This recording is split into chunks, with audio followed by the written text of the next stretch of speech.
Good afternoon, everyone, and welcome to this week's live stream for insurance agents. My name is Christoph Nauer, Certified Business and Life Coach, and Brian Tracy, Certified Time Management Master, coming to you from Lafayette, California, in the San Francisco Bay Area.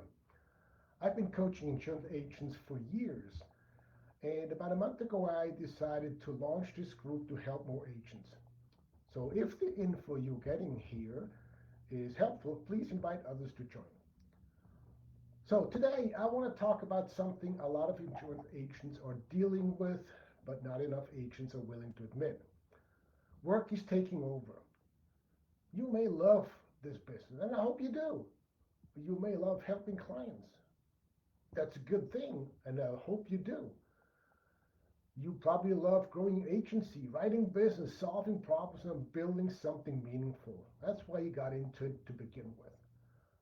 But honestly, aren't there days when the business feels like it owns you?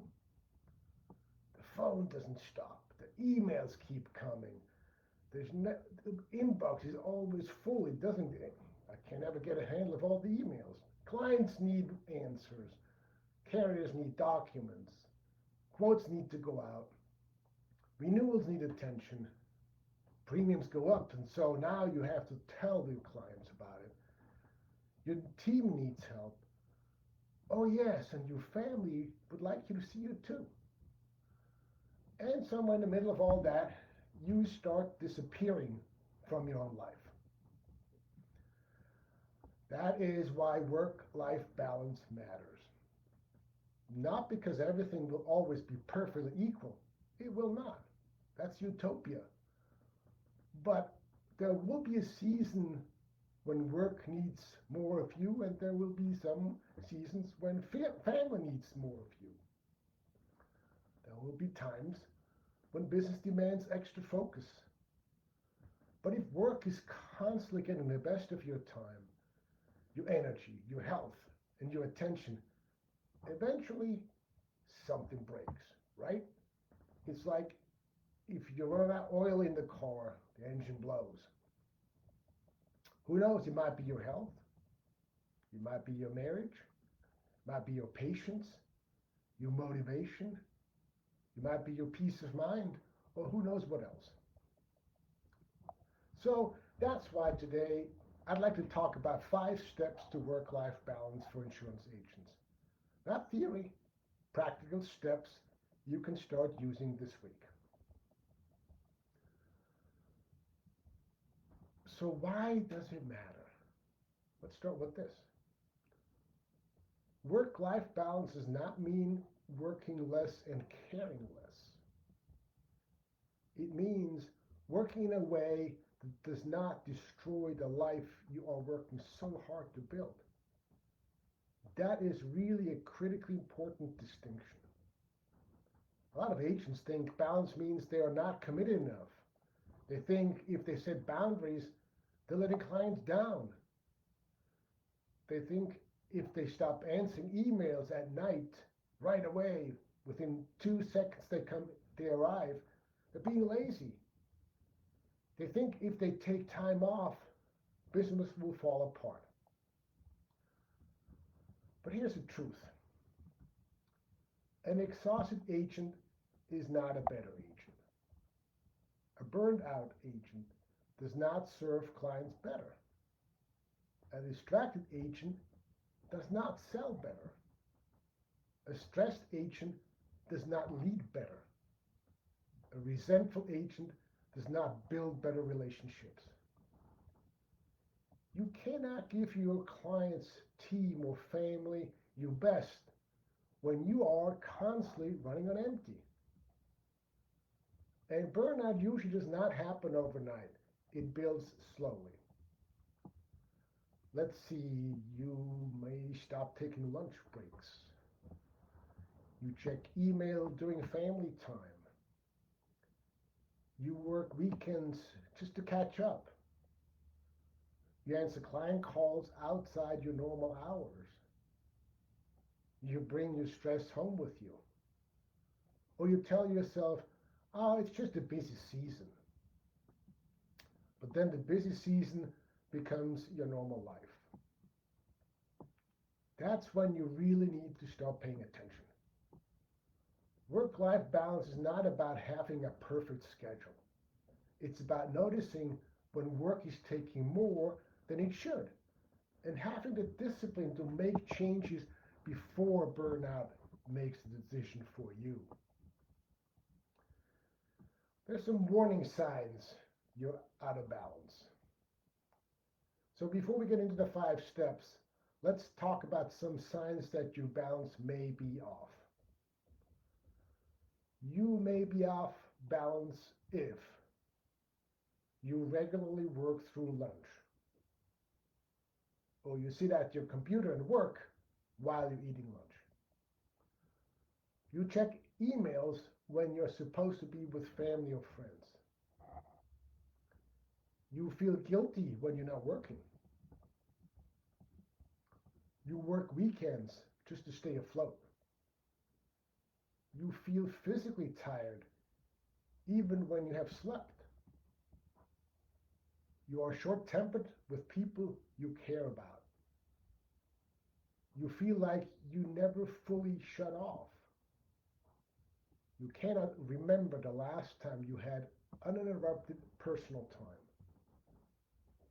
You might keep saying, once things calm down, I'll take care of myself.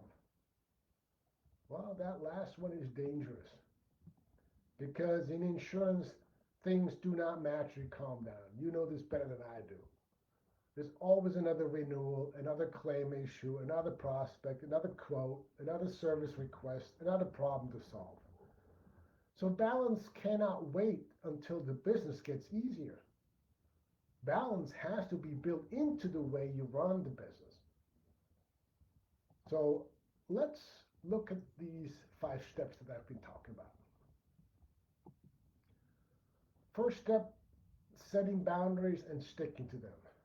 I know that sounds scary, but really that's one step that you can and should take. So set boundaries at work and actually stick to them.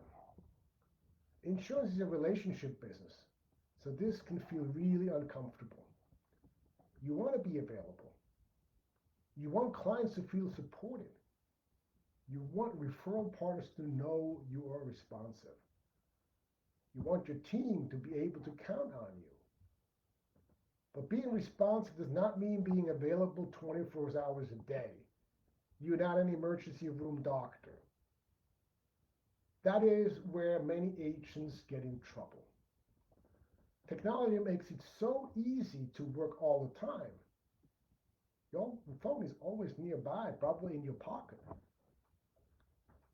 Your email is always open. Your CRM is always accessible. Text messages come in at night. Notification hit during dinner. A quick reply turns into 30 minutes of work. You know that. Without boundaries, your business follows you everywhere. So, ask yourself, what are my office hours? If you don't have any at this point, start deciding on them. When do you stop checking emails? When do you return calls? What is a really true emergency? And this is critical because so many times we allow everything to be an emergency. Yes, once in a while there is one, but the emergency cannot become a regular occurrence. What can wait till tomorrow, the day after? What expectations have I trained clients to have? Of course, if I always immediately reply to emails, the clients expect that. So maybe it's time to retrain your clients and let them know, you can expect an email within 48 hours or whatever you feel comfortable doing so that they know you're not ignoring them, but you can't reply to them immediately. What expectations have I trained my team to have? Is your team expecting you to be available 24/7? or whenever they want to? Or do you have a time for team members to check in? Maybe team meetings. And maybe when your door is closed, they know they cannot interrupt you. The last question is important. Sometimes people interrupt us because we have taught them that we are always available. This whole idea of the open door policy. It's all nice and dandy, but the cost of that is horrendous. Interruptions are some of the worst time wasters. If you answer every email at 10:30 p.m., people learn that 10:30 p.m. is an acceptable time to reach you. I don't think you want that. If you respond instantly to every non-urgent text, people learn that everything gets immediate access to your attention. Boundaries protect your focus. They also protect your relationships. Here's a simple example. You might decide I return client calls between 10 and 11:30 and again between 3 and 4:30. Or I do not check email after 6 p.m.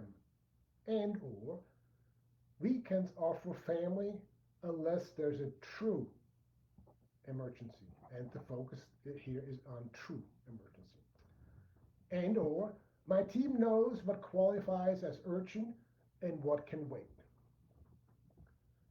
Boundaries are not rude. Boundaries create clarity. Let me say that again.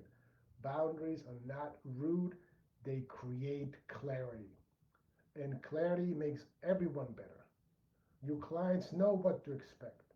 Your team knows what to do. Your family knows when they have your attention. You know when work starts and when work stops. You cannot create balance without boundaries. Relax before you break. The second step is learning to relax whenever you need to. And no, some agents hear that and immediately resist it. They think, I don't have time to relax. But that is exactly why you need to. Rest is not a reward for finishing everything, because everything will never be finished. Rest is a requirement for staying effective and healthy. If your phone battery was at 3%, you would plug it in, right? But many agents run themselves down to 3% emotionally, mentally, physically, and then expect themselves to keep selling, serving, leading, and solving problems at a high level at 3% charge. That does not work. You need recovery time built into your life. That could be something simple like a real lunch break away from your desk, a 50-minute walk, reading a book, coffee with a friend. When you have a cup of coffee, go sit in the break room and have the coffee there without phone or computer. Quiet time in the morning, me time. That's the time that's just for you and nobody else. Exercise. No phone evenings. A weekend block where you do not work, with the goal being the entire weekend not working. A vacation you actually take, not just talk about. Once you book it, then it's committed. The key is this: when you take time to relax, actually relax. That's when you recharge your batteries. Do not sit with your family while checking email. Do not take a walk while returning calls. Do not go on vacation and spend the whole time monitoring your inbox. That is not rest. That is work in a different location. For insurance agents, mental recovery matters because your job requires constant decision making. You're dealing with coverage questions, client emotions, sales conversations, team issues, underwriting problems, and service demands. Your mind needs to have space to reset. Take time to relax is not a weakness, it's maintenance. It's critically important. And if you do not choose healthy rest, your body may eventually force unhealthy rest through burnout, illness, or breakdown. So don't start huge, just baby steps. Little things, little start with something is better than absolutely nothing. Schedule one real break this week. Protect one evening with no work. Take lunch away from your desk at least once a week, building up to daily. Turn off notifications for each one block of time. Rest has to be scheduled because if it's not scheduled, it will be sacrificed. Third, let go of what is not yours to carry. This step is really important. It's learning how to let go. This is one of the hardest steps for insurance agents because many agents are high responsibility people. You can. Great. You should. You want to do good work, and you are. You want clients taken care of. Absolutely. You want things done right. You want to be dependable. These are all fantastic qualities. But taken too far, they become a trap. You start believing everything depends on you. Every client issue, every team question, every service task, every follow-up, every decision, every problem. And before long, you become the bottleneck in your own business. Trying to be everything to everyone does not make you stronger, it makes you exhausted. So, why don't you ask yourself, what am I carrying that I should not be carrying? What am I doing that someone else could do? The big D, delegate. What am I saying yes to that should not be a yes but a no? What standards are important and what standards are just perfectionism? What am I afraid will happen if I let go? Letting go may mean delegating. It may mean training your team better. And of course, I don't have time to train, but if you don't have time to train, then your team can't become better. So it's kind of like the catch, the chicken and the egg scenario. It may mean allowing people to solve problems without you stepping in. It may mean telling a client, I'll get back to you tomorrow instead of stopping everything immediately. It may mean accepting that good enough is sometimes good enough. It could mean cutting out commitments that no longer fit where your life and business are going. This is where saying no becomes critical. I know, it's very uncomfortable. But that's one thing that you can do is starting to learn to say no. No to unnecessary meetings. No to tasks that do not require your attention. No to clients who consistently disrespect boundaries. No to perfectionism that keeps you stuck. No to guilt that tells you rest is selfish. Every yes costs something. When you say yes to another non-essential task, you might be saying no to your family. When you say yes to constant interruptions, you may be saying no to prospecting. When you say yes to working every night, you may be saying no to your health. Letting go is not about caring less, it's about protecting your ability to care well. Fourth, prioritize your time honestly. That's really critically important. Not based on what feels urgent, based on what actually matters. At the end of each day, take a few minutes and look at where your time went. Ask yourself, what did I spend most of my time on today? What moved the business forward? What protected my clients?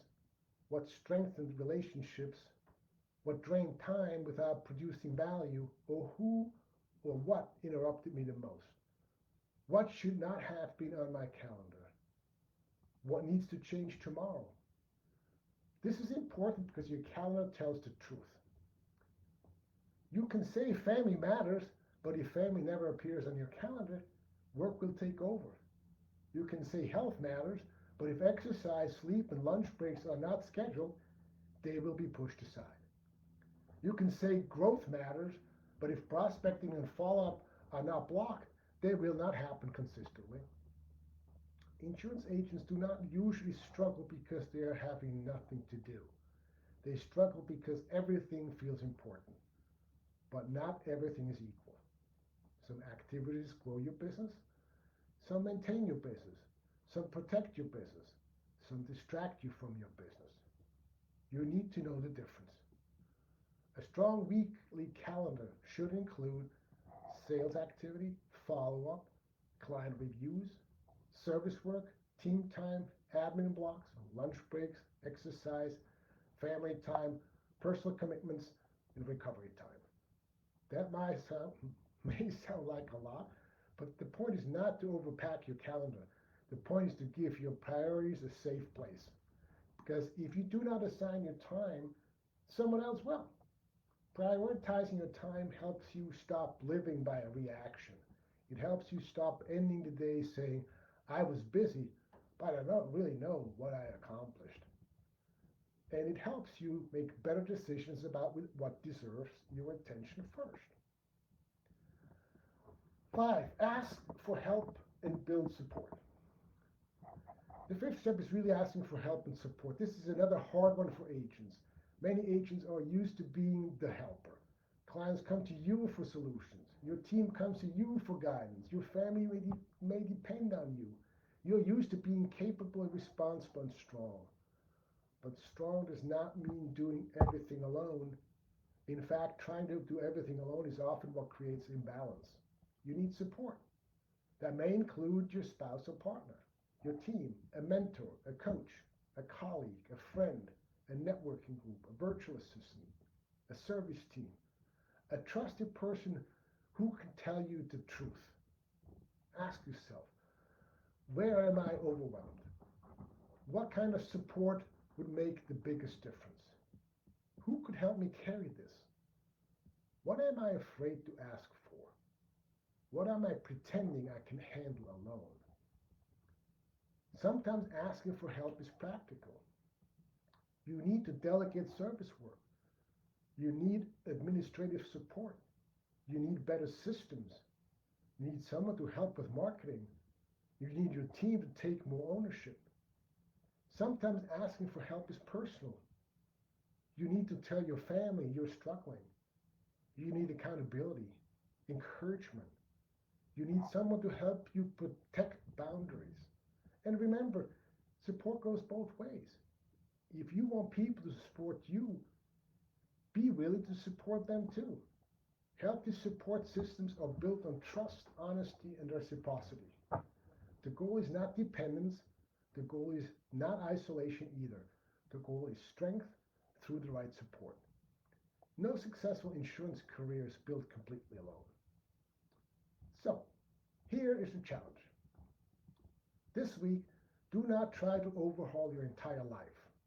Start with one step. How to eat an elephant? One bite at a time, right? So set one boundary. Schedule one real break. Let go of one task. Review where your time is going. Ask one person for support. Work-life balance is not created by one big magic dramatic change. It's created by small decisions repeatedly, consistently. And remember, balance does not mean every area of your life gets the same amount of time every day. It means your work is not constantly stealing from the parts of your life that matter the most. Your business should support your life. It should not consume you. So here are some questions you can ask yourself. Where has work started taking too much? What is one change you're willing to make this week? Because you can always write another policy. You can always chase another lead. You can always answer another email. But you cannot get back years of missed family time, ignored health, or constant stress. Build the business, but don't lose yourself in the process. So, please share with the group the one change you are willing to make this week. Be sure to mark your calendar for the same time next Wednesday for our next live stream. And again, if the info that you're getting is helpful, please invite other insurance agents to join the group. Thanks so much. Have a great week. And always, you can reach me on Messenger. Look forward to seeing you next week.